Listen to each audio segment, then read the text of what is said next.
Hey friends, welcome to day 24 of 31 days of watercolor practice. Today I'm going to show you how to paint white flowers with watercolor. So let's jump in and get started.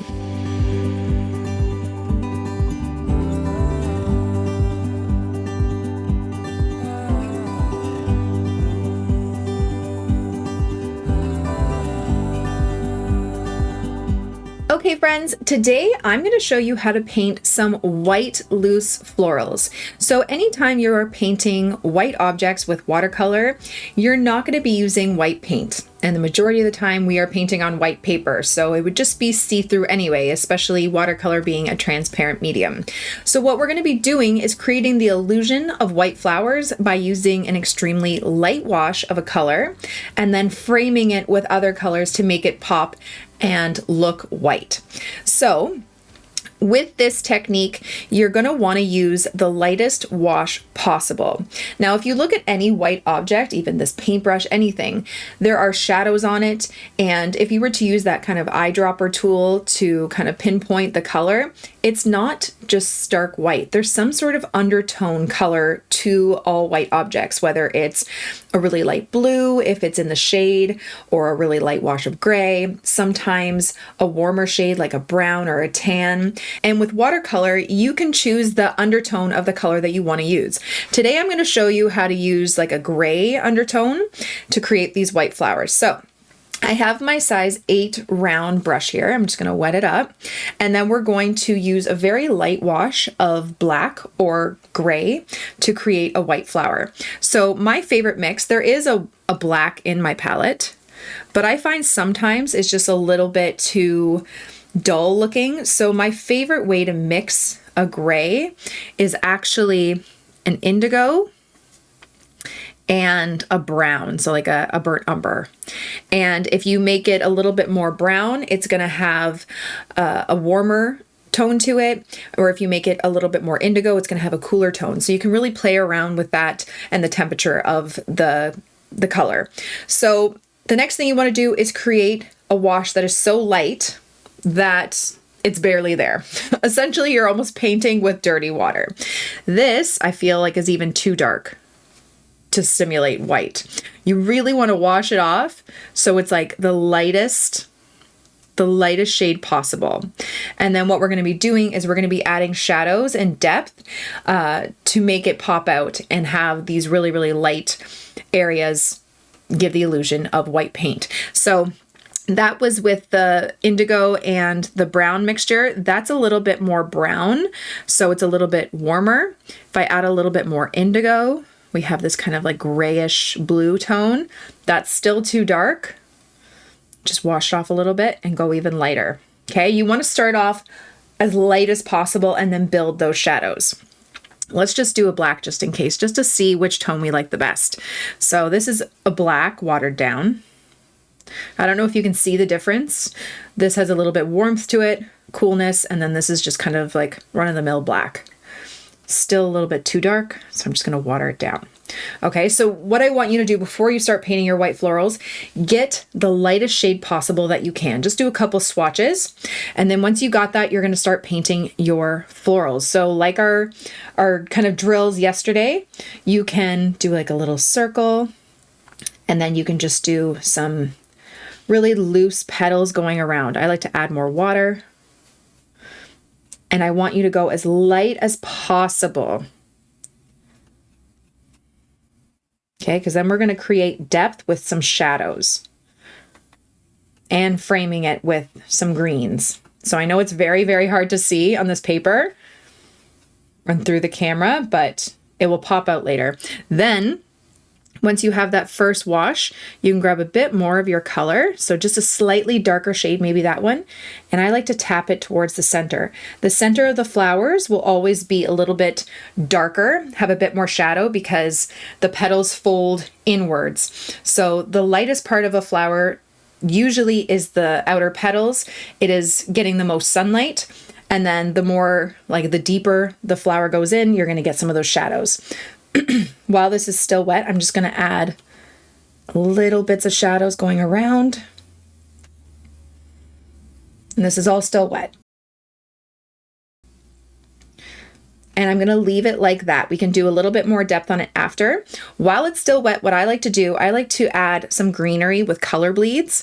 Now you can wait for your flower to dry so the color doesn't bleed in, but I like a little bit of a color bleed with my loose florals, especially when I'm doing white flowers.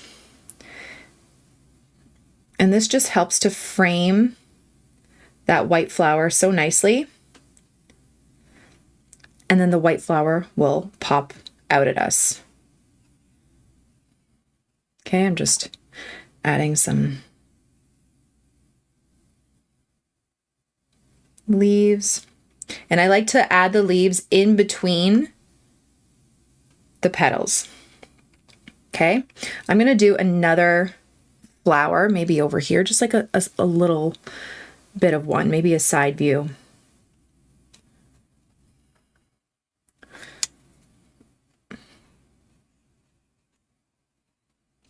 So loose. It's actually almost kind of like I got a tint of yellowish green from my leaves, which I think is fine too. That can be another undertone color that you use. So I'm going to have this one kind of beside it. And because this flower would be on top of the other one, I'm going to create a slightly darker shadow for the petals around here. Okay. And then I might grab my green, and I'm going to do a little leaf here. And I'm going to go around this flower. This flower is dry now, but framing it really helps to make it pop. Now, if your color bleeds are a bit too much, if they're bleeding into your flower like crazy, you might have too much water or paint on your brush. You can just always, remember, when in doubt, kind of tap on your paint or on your paper towel before you add your paint to your paper. I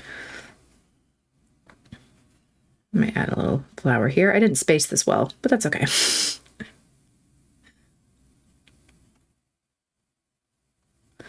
And I might even add just a little bit of green in between these two, just to show some separation. And again, it's framing it nicely. Okay. Let's add some stems just for fun. Maybe this one has a stem kind of coming back here. And then we could add some more leaves.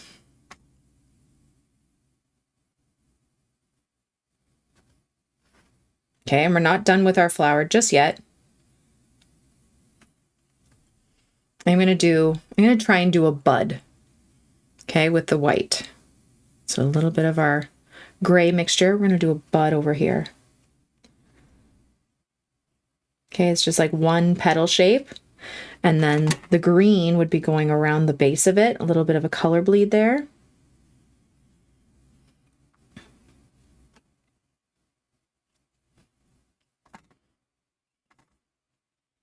And then a stem that would go behind, like so. Okay, so then you're gonna let it all completely dry, and then we'll do a little bit more detail on it to really make it pop. Okay, and then once it's dry, you can start adding some more detail. So I would take a slightly darker wash of our color, of our shadow kind of undertone color here. And wash that off even still. And I would add a little bit more, you know, like shadow to the center. Maybe I'll make this petal just a little bit darker because it's behind this one. I would just add the darker color, wash off my brush, dry it, and then just kind of blend this out. Okay, and it makes it look like that's behind. And then a little bit more line work over here, just some curves on the petals to make it look like there's a little bit of texture on the petals, a little bit of shading.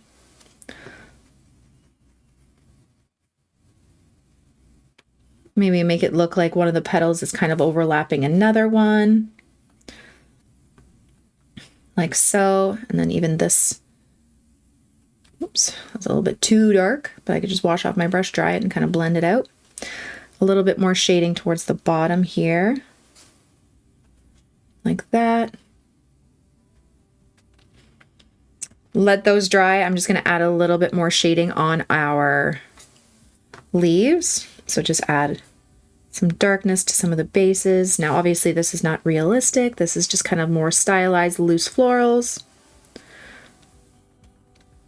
You can always add little veins on your leaves if you wanted to as well.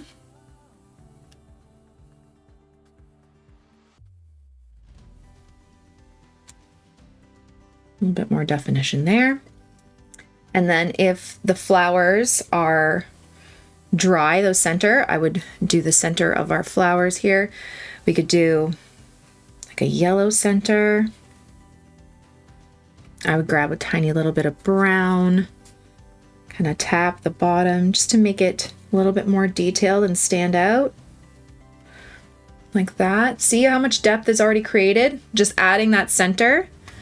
You could add some little lines.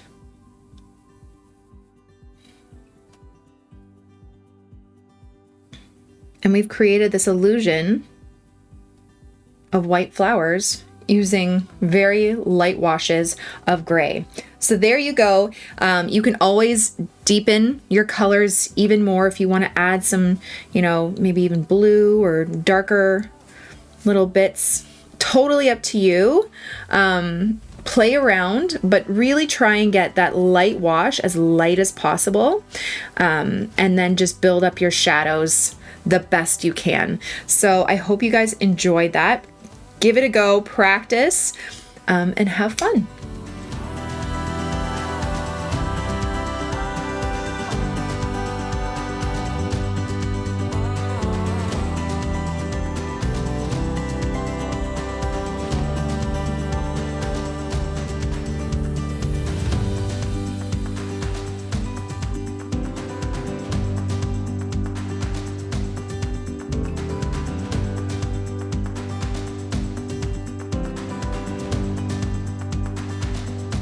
Thank you all so much for watching, and I will see you for tomorrow's video. Have a great day, guys. Bye.